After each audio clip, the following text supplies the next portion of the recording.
ਦੋਸਤੋ ਸਤਿ ਸ਼੍ਰੀ ਅਕਾਲ। ਤੁਸੀਂ ਵੇਖ ਰਹੇ ਹੋ ਅਜੀਤ ਵੈਬ ਟੀਵੀ ਤੇ ਮੈਂ ਮਨਜਿੰਦਰ ਸਿੰਘ ਸਰੌਦ।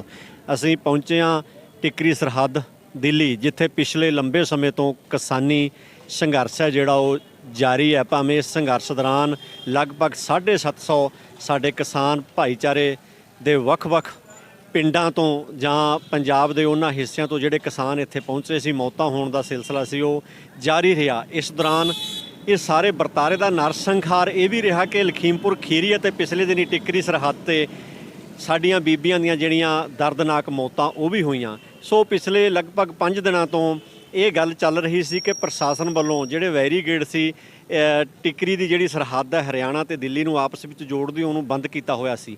ਪਰ ਪਿਛਲੇ 4-5 ਦਿਨਾਂ ਤੋਂ ਇਹ ਕਿਆਸ ਲਾਈਆਂ ਜਾ ਰਹੀਆਂ ਸਨ ਕਿ ਪ੍ਰਸ਼ਾਸਨ ਇਹਨਾਂ ਇਸ ਸਰਹੱਦ ਨੂੰ ਲੈ ਕੇ ਜਾਂ ਇਹਨਾਂ ਬੈਰੀਕੇਡਾਂ ਨੂੰ ਲੈ ਕੇ ਰਾਤ ਦੇ ਹਨੇਰੇ ਵਿੱਚ ਕੋਈ ਕੁਝ ਵੀ ਕਰ ਸਕਦਾ ਹੈ, ਜਾਂ ਇਹ ਕਹਿ ਲਈਏ ਕਿ ਉਹ ਬੈਰੀਕੇਡਾਂ ਨੂੰ ਹਟਾਉਣ ਦੇ ਲਈ ਤਰਲੋ ਮੱਸੀ ਹੋ ਰਿਹਾ ਹੈ। ਕਿਉਂਕਿ ਸੁਪਰੀਮ ਕੋਰਟ ਵੱਲੋਂ ਪਾਈ ਝਾੜ ਤੋਂ ਬਾਅਦ ਇਹ ਸਾਰਾ ਮਾਮਲਾ ਆਮ ਜਨਤਾ ਜਾਂ ਕਿਸਾਨ ਜਥੇਬੰਦੀਆਂ ਦੇ ਧਿਆਨ ਵਿੱਚ ਆਇਆ। ਸੋ ਕਾਫੀ ਲੰਬੀ ਜਦੋਜਹਿਦ ਤੋਂ ਬਾਅਦ ਜਾਂ ਅੱਜ ਚੱਲੀ ਗੱਲਬਾਤ ਤੋਂ ਬਾਅਦ ਇਹ ਮਾਮਲਾ ਇੱਥੋਂ ਤੱਕ ਪਹੁੰਚਿਆ, ਜੋ ਸਾਨੂੰ ਕਿਸਾਨ ਜਥੇਬੰਦੀਆਂ ਨੇ ਦੱਸਿਆ ਜਾਂ ਅਸੀਂ ਮੌਕੇ 'ਤੇ ਸੀ, ਕਿ ਸਿਰਫ ਐਂਬੂਲੈਂਸ ਜਾਂ ਦੁਪਹੀਆ ਵਾਹਨ ਦੇ ਲਈ ਜਿਹੜਾ ਇਹ ਰਸਤਾ ਟਿਕਰੀ ਸਰਹੱਦ ਦਾ ਉਹ ਖੋਲ੍ਹਿਆ ਗਿਆ। ਲਗਭਗ 2.5 ਤੋਂ 3 ਫੁੱਟ ਜੇ ਕਹਿ ਲਈਏ ਇਹ ਰਸਤਾ, ਮੈਂ ਮੇਰੇ ਸਹਿਯੋਗੀ ਨੂੰ ਕਹੂੰਗਾ ਕਿ ਉਹ ਰਸਤਾ ਜਿਹੜਾ ਉਹ ਦਿਖਾਇਆ ਜਾਵੇ।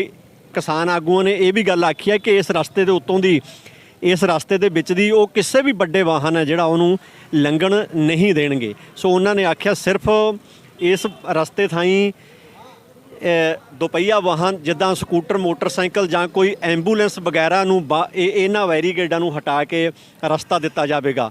ਇਹ ਲਗਭਗ 11 ਮਹੀਨਿਆਂ ਬਾਅਦ ਆ ਜਿਹੜਾ ਉਹ ਸੰਭਵ ਹੋ ਸਕਿਆ ਹੈ, ਕਿਉਂਕਿ ਪਿਛਲੇ ਲੰਬੇ ਸਮੇਂ ਤੋਂ ਕਿਸਾਨਾਂ ਵੱਲੋਂ ਇਸ ਮੁੱਖ ਸੜਕ ਨੂੰ ਧਰਨਾ ਲਾ ਕੇ ਬੰਦ ਕੀਤਾ ਹੋਇਆ ਸੀ। ਭਾਵੇਂ ਕਿਸਾਨਾਂ ਨੇ ਇਹ ਵੀ ਆਖਿਆ ਕਿ ਇਹ ਜਿਹੜੇ ਬੈਰੀਕੇਡ ਸੀ ਇਹ ਪ੍ਰਸ਼ਾਸਨ ਵੱਲੋਂ ਲਾਏ ਹੋਇਆ ਕਿ ਕਿਉਂਕਿ ਕਿਸਾਨ ਭਾਈਚਾਰਾ ਅੱਗੇ ਨਾ ਜਾਵੇ, ਕਿਉਂਕਿ ਅੱਗੇ ਦਿੱਲੀ ਨੂੰ ਜਿਹੜੀ ਜਾਣ ਵਾਲੀ ਮੁੱਖ ਸੜਕ ਹੈ ਉਹ ਵੀ ਹੈ। ਉਹਨਾਂ ਵੱਲੋਂ ਇਸ ਸੜਕ ਨੂੰ ਰੋਕ ਕੇ ਇੱਕ ਤਰ੍ਹਾਂ ਨਾਲ ਕਿਸਾਨਾਂ ਨੂੰ ਇੱਥੇ ਬਿਠਾ ਦਿੱਤਾ ਗਿਆ ਸੀ, ਜਾਂ ਕਹਿ ਦਈਏ ਵੀ ਧਰਨਾ ਮਾਰਨ ਲਈ ਮਜਬੂਰ ਕਰ ਦਿੱਤਾ ਗਿਆ ਸੀ। ਉਹ ਕਾਫੀ ਮੀਟਿੰਗਾਂ ਤੋਂ ਬਾਅਦ ਹੈ ਜਿਹੜਾ ਇਹ ਰਸਤਾ ਉਹ ਖੁੱਲ੍ਹਿਆ।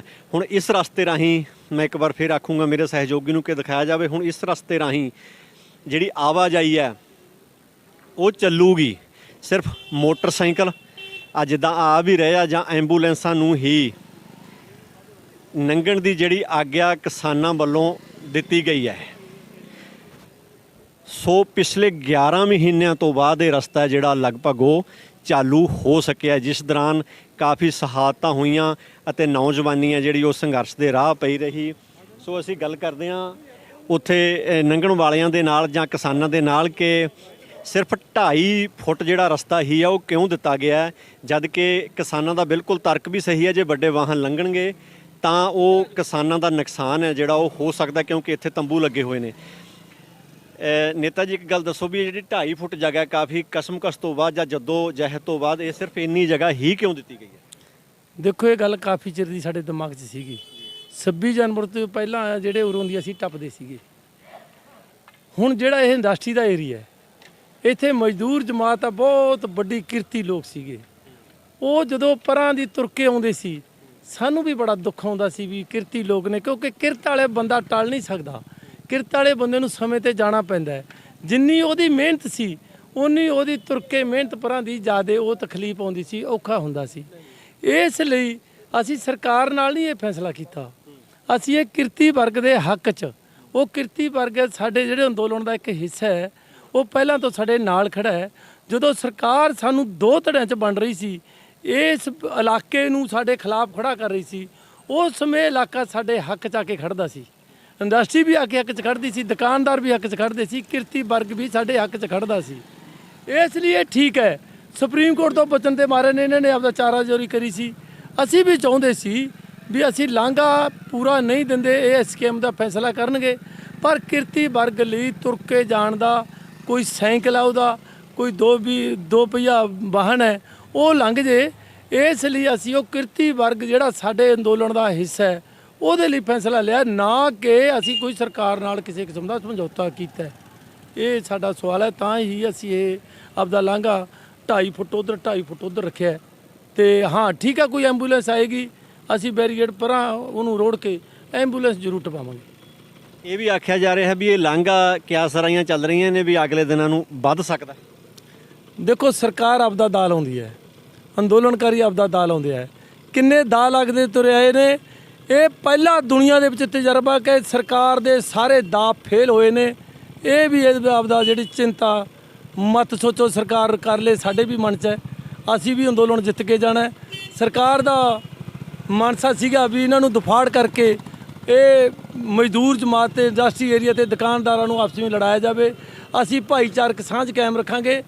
ਅਸੀਂ ਇੱਥੋਂ ਦੀ ਇੰਡਸਟਰੀ ਨਾਲ ਵੀ ਮੀਟਿੰਗ ਕਰਿਆ ਕਰਾਂਗੇ, ਦੁਕਾਨਦਾਰਾਂ ਨਾਲ ਵੀ ਕਰਦੇ ਹਾਂ ਔਰ ਮਜ਼ਦੂਰਾਂ ਨਾਲ ਵੀ ਕਰਾਂਗੇ। ਅਸੀਂ ਤਿੰਨੇ ਇਕਜੁੱਟ ਹੋ ਕੇ ਇਸ ਲੜਾਈ ਨੂੰ ਜਿੱਤਾਂਗੇ। ਸਰਕਾਰ ਆਪਦੀ ਮਨਸਾ ਪੂਰੀ ਕਰਨੀ ਹੈ, ਕਰ ਲੇ। ਖਾਲਸਾ ਜੀ ਕੋਈ ਨਹੀਂ ਥੋੜੀ ਰਾਹਤ ਮਹਿਸੂਸ ਹੋਈ ਹੈ ਕਿਉਂਕਿ ਜਿਹੜੇ ਲੋਕ ਸੀ ਉਹਨਾਂ ਦੀ ਮੰਗ ਸੀ ਪਿਛਲੇ ਲੰਬੇ ਸਮੇਂ ਤੋਂ ਵੀ ਸਾਨੂੰ ਰਸਤਾ ਦਿੱਤਾ ਜਾਵੇ। ਤੁਸੀਂ ਸਮਝਦੇ ਹੋ ਵੀ ਰਾਹਤ ਮਹਿਸੂਸ ਹੋਈ ਹੈ ਜਿਹੜੇ ਲੋਕ ਸੀ? ਦੇਖੋ ਇਹਨਾਂ ਦੇ ਵਿੱਚ ਇਹ ਰਾਹਤ ਤਾਂ ਹੋਈ ਹੈ ਕਿਉਂ, ਪਰ ਸਾਡੇ ਨਾਲ ਇਹ ਹੈ ਵੀ ਜਿਹੜਾ ਸਾਡਾ ਉਹ ਮਜ਼ਦੂਰ ਕਲਾਸ ਹੈ ਇੱਥੇ ਲੇਬਰ ਕਰਨ ਜਾਂਦੀ ਹੈ ਉਹਦੇ ਨਾਲ ਵੀ ਸਾਡਾ ਆਪਸੀ ਰਾਬਤਾ ਨੇੜੇ ਹੋਇਆ ਹੈ ਕਿਉਂਕਿ ਉਹਨਾਂ ਨੂੰ ਇਹ ਤਕਲੀਫ ਸੀ ਤੇ ਅਸੀਂ ਉਹਨਾਂ ਦੀ ਤਕਲੀਫ ਸਮਝ ਕੇ ਸਾਡੇ ਲੀਡਰਾਂ ਨੇ ਇਹ ਰਸਤਾ ਜਿਹੜਾ ਕਰਿਆ ਇਹ ਬਿਲਕੁਲ ਠੀਕ ਕਰਿਆ। ਇਹ ਠੀਕ ਹੈ, ਦੇਖੋ ਕਾਰਾਂ ਕੂਰਾਂ ਵਾਲੇ ਤਾਂ ਘੁੰਮ ਕੇ ਵਗ ਜਾਂਦਾ ਹੈ। ਇਹ ਸਿਰਫ ਪੈਦਲ ਮੋਟਰਸਾਈਕਲਾਂ ਵਾਸਤੇ ਅਸੀਂ ਇਹ ਜਿਹੜਾ ਇਹ ਰਾਹ ਆਉਣ ਜਾਣਾ ਹੈ, ਜਿਹੜਾ ਮਜ਼ਦੂਰਾਂ ਨੇ ਜਾਣਾ ਹੈ, ਹੋਰ ਜਾਣਾ ਸਾਰਾ, ਉਹਨਾਂ ਵਾਸਤੇ ਇਹ ਰਸਤਾ ਬਿਲਕੁਲ ਠੀਕ ਹੋਇਆ। ਸੋ ਬਿਲਕੁਲ ਸਥਾਨਕ ਨਿਵਾਸੀਆਂ ਦੇ ਲਈ ਕਿਸਾਨ ਆਗੂਆਂ ਦਾ ਆਖਣਾ ਹੈ ਕਿ ਅਸੀਂ ਇਹ ਰਸਤਾ ਜਿਹੜਾ ਉਹ ਦਿੱਤਾ ਹੈ ਕਿਉਂਕਿ ਪਿਛਲੇ ਲੰਬੇ ਸਮੇਂ ਤੋਂ ਉਹਨਾਂ ਦੀ ਮੰਗ ਕੀਤੀ ਜਾ ਰਹੀ ਸੀ ਕਿ ਸਾਨੂੰ ਲੰਘਣ ਦੇ ਲਈ ਜਾਂ ਆਉਣ ਜਾਣ ਦੇ ਲਈ ਸੀ ਕੰਮਾਂ-ਕਾਰਾਂ ਵਾਲਿਆਂ ਦੇ ਲਈ ਜਿਹੜਾ ਰਸਤਾ ਹੈ ਉਹ ਦੇਣਾ ਚਾਹੀਦਾ ਹੈ। ਸੋ ਇੱਕ ਇਹ ਵੀ ਅਸੀਂ ਜ਼ਰੂਰ ਇੱਥੇ ਕਰਦੇ ਹਾਂ ਵੀ ਕੇਂਦਰ ਸਰਕਾਰ ਨੂੰ ਜਾਂ ਕੇਂਦਰੀ ਹਕੂਮਤ ਨੂੰ ਕਿਸਾਨ ਭਾਈਚਾਰੇ ਦੀਆਂ ਮੰਗਾਂ ਤੇ ਜਿਹੜਾ ਵਿਚਾਰ ਹੈ ਉਹ ਕਰਨਾ ਚਾਹੀਦਾ ਹੈ ਕਿਉਂਕਿ ਜਿਹੜੇ ਪਰਿਵਾਰਾਂ ਦੇ ਜੀ ਇਸ ਸੰਸਾਰ ਤੋਂ ਚਲੇ ਜਾਂਦੇ ਨੇ ਦੁੱਖ ਤਾਂ ਉਹਨਾਂ ਨੂੰ ਹੁੰਦਾ। ਹੁਣ ਲਗਭਗ 750 ਦੇ ਜਿਹੜੇ ਕਰੀਬ ਕਿਸਾਨ ਨੇ ਉਹਨਾਂ ਦੇ ਪਰਿਵਾਰਾਂ ਨੂੰ ਹੀ ਪਤਾ ਹੈ ਕਿ ਉਹਨਾਂ ਦੇ ਕੀ ਬੀਤਦੀ ਹੈ ਕਿਉਂਕਿ ਜਾਣ ਵਾਲਾ ਤਾਂ ਚਲਿਆ ਜਾਂਦਾ, ਮਗਰਲਿਆਂ ਨੂੰ ਸੰਤਾਪ ਹੈ ਜਿਹੜਾ ਉਹ ਹਟਾਉਣਾ ਪੈਂਦਾ। ਹੋਰ ਇੱਕ ਆਗੂ ਦਾ ਨਾ ਵਿਚਾਰ ਕਰਦੇ ਹਾਂ ਕਿ ਉਸ ਦਾ ਕੀ ਕਹਿਣਾ ਹੈ, ਉਹਨਾਂ ਦਾ ਕੀ ਕਹਿਣਾ ਇਸ ਲਾਂਘੇ ਬਾਰੇ ਜੀ? ਇਹ ਲਾਂਘਾ ਅਸੀਂ ਮਜ਼ਦੂਰਾਂ ਨੂੰ ਰੱਖ ਕੇ ਤੇ ਜਿਹੜੀ ਲੋਕਲ ਬੱਸਾਂ ਆ ਉਹਨੂੰ ਰੱਖ ਕੇ ਹੀ ਇੰਨਾ 2.5 ਫੁੱਟ ਉੱਧਰ 2.5 ਫੁੱਟ ਉੱਧਰ ਦਿੱਤਾ ਕਿਉਂਕਿ ਵੱਡੀ ਗੱਡੀ ਦਾ ਤਾਂ ਫਿਰ ਸਾਨੂੰ ਖਤਰਾ, ਜਿਵੇਂ ਕੱਲ ਪਰਸੋਂ ਹੀ ਘਟਨਾ ਹੋ ਕੇ ਹਟੀ ਆ ਵੀ ਉਹਨੇ ਸਾਡੀਆਂ ਬੀਬੀਆਂ ਫੁੱਟਪਾਥ ਤੇ ਬੈਠੀਆਂ ਲੱਤੜਦੀਆਂ। ਇੱਥੋਂ ਦੀ ਜੇ ਵੱਡੀ ਗੱਡੀ ਨੂੰ ਰਸਤਾ ਦਿੱਤਾ ਗਿਆ ਤਾਂ ਸਾਡੇ ਹੋਰ ਕਿਸੇ ਵੀਰ ਦਾ ਵੀ ਨੁਕਸਾਨ ਹੋ ਸਕਦਾ।